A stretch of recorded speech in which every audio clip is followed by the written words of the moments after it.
From an early age, I've been involved with some pretty important people. And one of the things that's been in the works is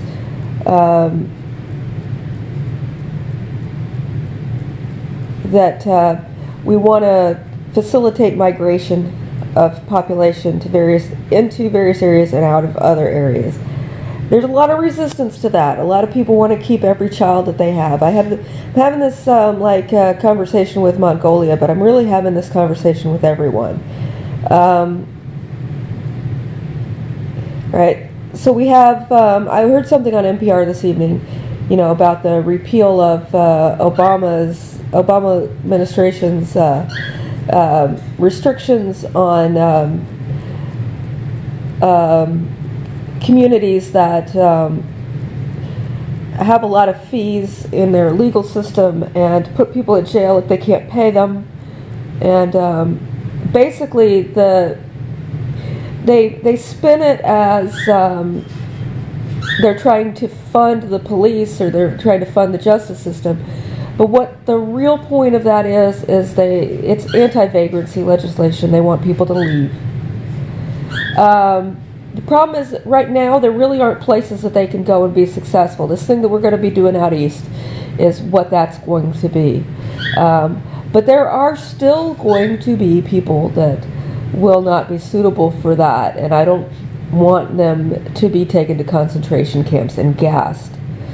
And part of the conversation that we've been having then is that, everybody's saying, well, do we appoint somebody based on a lottery to decide who needs to hang around and who doesn't? And no, we have Congress discusses disability.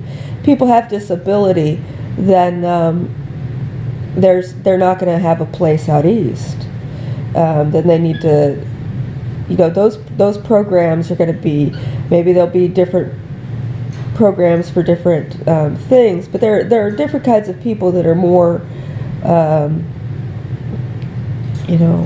it's difficult to describe, but so I have a defined disability, but a lot of my neighbors do not, and they are doing drugs. And all the people that are saying that, before I got on disability, I was babysitting, I was working as a nurse's aide, I was farming.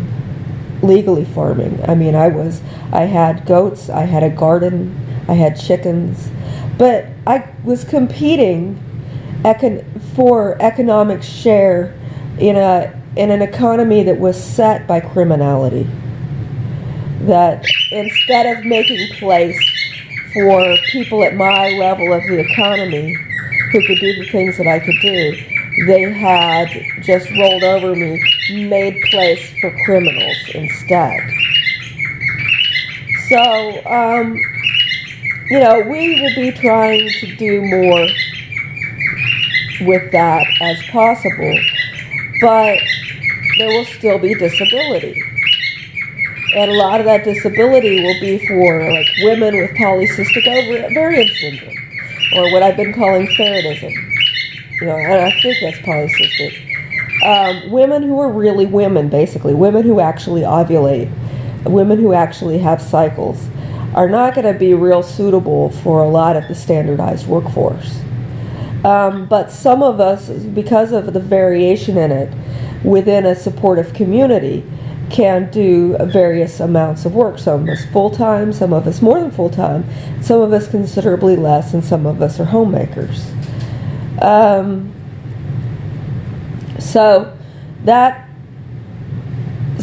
then with the men, and